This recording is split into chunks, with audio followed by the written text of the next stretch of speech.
Semak betul kuburan abah aku ni pun. Udah ada yang bersihin ni Lul. Tak pala semak kalinya aku tengok. Kau bantu bersihkan Pol. Udah bersihin ni Lul. Tinggal batu-batu je berserak di sini. Jadi macam mana bunga yang dah dimakan mak dia tu ya Pol? Minta aja ganti Lul. Dikasihnya itu biar kasihan juga bapak kau ini. Masa enggak makan dia? Udah habis ditelan sama mama mertua Bang Udin itu. Lul, apa yang kau tangisi? Sedih aku Bang. Apa yang kau sedihkan? Banyaklah Bang. Itu maka aku lagi mengadu dengan abah aku nih Bang, supaya abah aku tuh tahu anak cucu dia disusah. Terus bapak kau bisa bangun, bisa ngasih duit kau, bantu kerja kau, ngurus anak kau. Manalah bisa Bang. Abah aku ni dah mati. Iya Bang. Kau dengar Lul ya Brul, ziarah ini bukan tempat untuk mengadu dan meratap kepada si mayit, karena cuma Allah tempat sebaik-baik mengadu.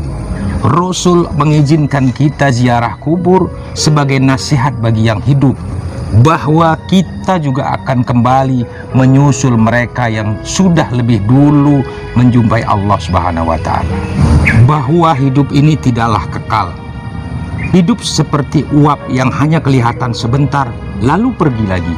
Dunia hanyalah salah satu tempat yang harus disinggahi oleh perjalanan ruh kita. Wadahnya adalah badan. Ketika badan kita ini mati, ruh akan melanjutkan perjalanannya. Alam barzah namanya, dan wadahnya adalah kubur. Ruh yang di dalam alam barzah tidak dapat membantu kita. Justru mereka lah yang mengharap kiriman doa dari anak-anaknya, terutama anak yang soleh. Oh, jadi berapa lama lah arwah ini di dalam alam barzah ini Bang? Ya sampai sangkakala ditiupkan di hari kiamat nanti, barulah seluruh arwah akan dibangkitkan dari barzahnya masing-masing. Lama betul lah tuh Bang. Ya tergantung amal ibadah ruhnya selama di dunia ini Lul. Bagi manusia yang ingkar, barzah adalah bagian daripada jurang-jurang neraka yang senantiasa akan memberikan siksaan bagi mereka sampai yaumil kelak nanti. Ketika kiamat tiba, mereka mengira bahwa siksaan itu akan berakhir. Padahal itu adalah awal dari perjalanan siksaan yang lebih dahsyat kepedihannya. Ruh akan melanjutkan perjalanan selanjutnya. Ada alam mahsyar yang begitu dahsyat terik panasnya.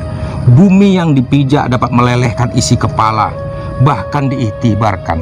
Seandainya pada waktu itu ada seorang ibu yang sedang menggendong bayinya yang sangat ia cintai, maka ia akan rela meletakkan bayinya di bawah kaki untuk alas kakinya agar ia selamat dari panasnya bumi yang dipijak.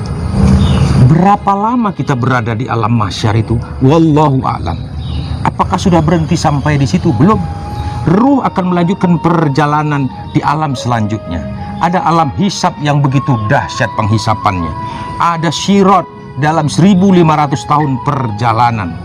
Dan akhirnya ada alam neraka, tempat kembali yang amat kekal bagi orang-orang yang ingkar. Tapi Allah dan Rasulnya juga memberikan kabar yang baik bagi hamba-hambanya yang taat.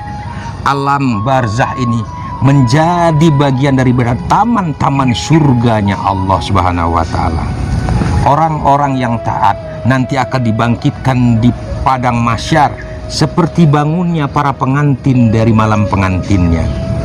Di mahsyar menjadi tempat yang terindah dalam naungan syafaat Rasulullah Shallallahu Alaihi Wasallam. Dihisap dengan kehisapan yang penuh dengan kasih sayang dan melewati Shiratal Mustaqim secepat kilat, dan akhirnya menemui kebahagiaan di surga dengan melihat wajah Allah yang mulia. Macam mana caranya biar kau bisa masuk surga tanpa hisap tuh Bang? Iya Bang. Tidak ada tempat yang lain selain di dunia yang singkat ini. Di usia kita yang hanya mungkin 40 tahun, 50 atau 60 tahun, inilah menentukan apakah kita menjadi hamba yang selamat di perjalanan selanjutnya. Tapi Allah sudah mengingatkan di dalam Al-Quran, demi masa, kata Allah, sesungguhnya kita ini dalam keadaan yang merugi. 1 jam, setengah jam, seperempat, bahkan sepersekian detik adalah masa. Oleh karena itu, maka jangan sia-siakan kesempatan yang singkat ini. Jangan biarkan setiap tarikan napasmu, ayunan langkah kaki dan tanganmu, dan setiap gerak pikiran dan perbuatanmu semata-mata hanya untuk taat kepada Allah Subhanahu wa Ta'ala.